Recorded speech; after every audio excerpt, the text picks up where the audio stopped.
আসসালামু আলাইকুম রাহমাতুল্লাহি ওয়া বারাকাতুহু।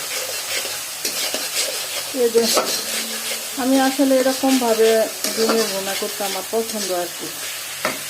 এরকমভাবে ডিমটা পুষ করে আমি এইভাবে রান্না করতে আমার ছেলেরা খুব পছন্দ করে, এই জন্য আমি এইভাবেই করি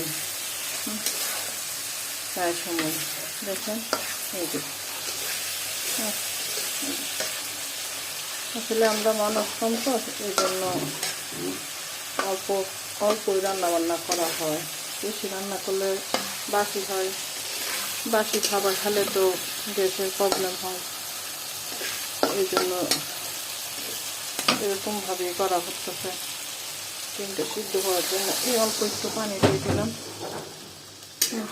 পানিটা আর ডিমটা এক সমান হয়ে যায়। এই যে করলাম, দোয়া করবেন, পাশে থাকবেন। আসসালামু আলাইকুম রহমতুল্লাহ।